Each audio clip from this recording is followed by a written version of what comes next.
kind of like bring it forward. So I was just like wondering. I see the whole thing, man, with art. I was told once that with art, man, actually I was told by Mtobis, you know, he told me that art is like upsoul, you know, so it's basically like a way of you to get a message across in an unconventional way, like that. So my whole thing is that like there's a lot of subjects that need to be addressed, you know, and people are sort of like shunning away from them, you know, because it's like it's too gory, or we just don't speak about that, or we don't ask questions like that. So me, I'm just all about, and like the more you sound like you are confronting somebody, you know, then the message gets across better than if you just say roses are red, violets are blue. You hit me, now I hate you. You know, it goes deep. It remains with you. You know, because like oftentimes you find comedians, they will say something in a very joking manner, and people end up thinking that subject is a joke. You know, because so many comedians are joking about it. Like Jacob Zuma. You know, it's a whole joke now. Oh, I stole money, Jai, amazing. You know, he's a cool guy. Otherwise, you know, like that. So I mean, my whole thing is like it's all about revolution, you know, and the revolution begins in the minds of the people. We don't necessarily have to go out with machetes and machine guns and rocks and Molotov cocktails or whatever, you know. Words, sound, and power.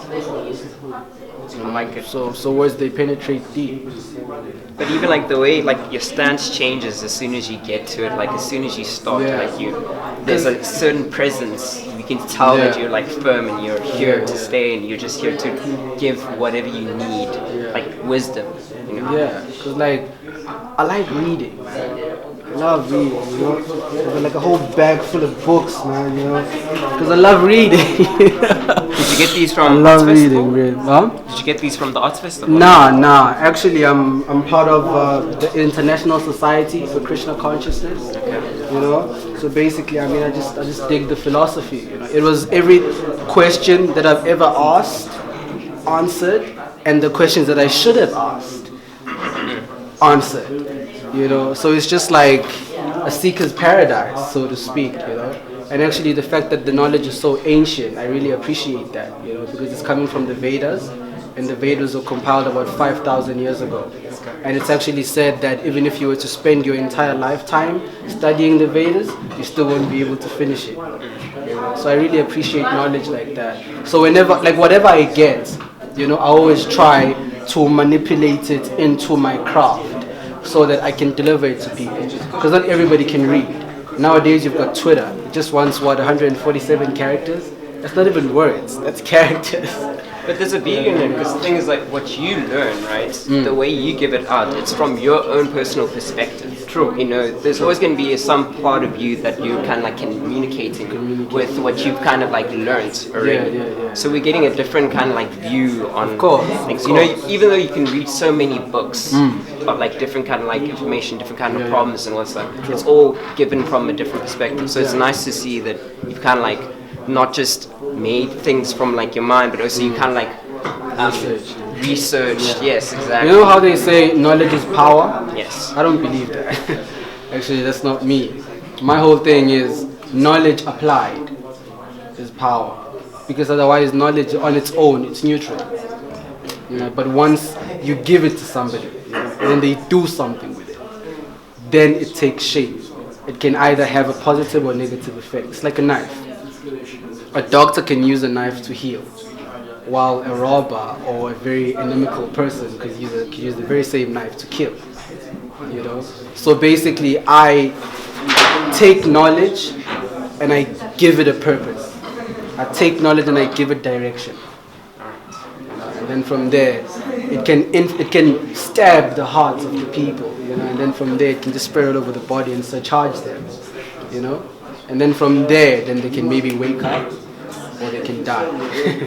It depends on their perception of the knowledge they're receiving. Because if you receive something that you're not ready for, then it might not act well with you. But then again, that's not my whole thing. My whole thing is for those who are ready.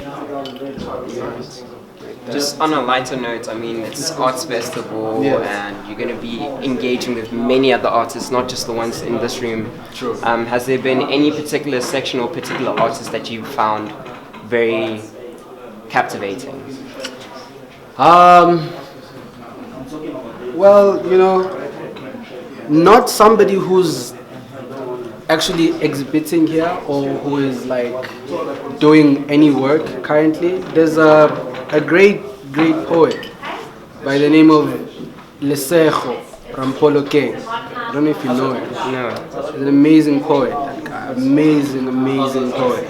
And he was actually invited here, but I think maybe he had other plans. He actually is a lecturer at Rhodes University. I think he lectures English or something like that. So yeah, I mean, he's just otherworldly, you know. But I mean, otherwise, I really appreciate all the artwork that is in here. You know? Of course, I'm just as mind blown as everybody else. That style there, you know. That style, it's really hard. It's beautiful. It's beautiful. And it's you know? unique. It's unique. It's very hard to find somebody who has taken fine art, you know, and found a niche in it. You know, like how all the doors, Untaga was speaking about Van Gogh, you know. Everybody was doing that, you know, and then he just came with something else.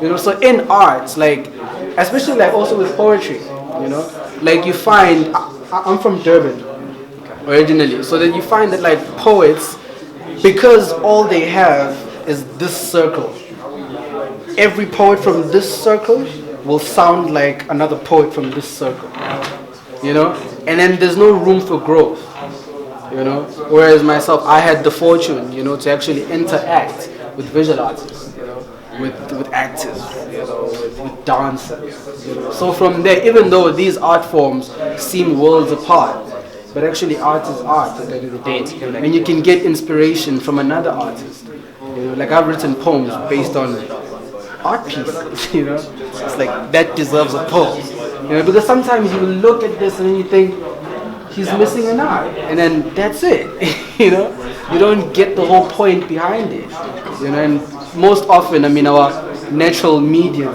is speech, even though 70% of our communication is not really verbal, you know, but still we need that verbal element. And that's basically what I provide. Because I mean, you will notice that my poems aren't that long, but I try to get in as much as possible because people have a short attention span. That's why they can't read books, you know. So I don't want to recite a book to them. I just want to give them food for thought. Thanks, man.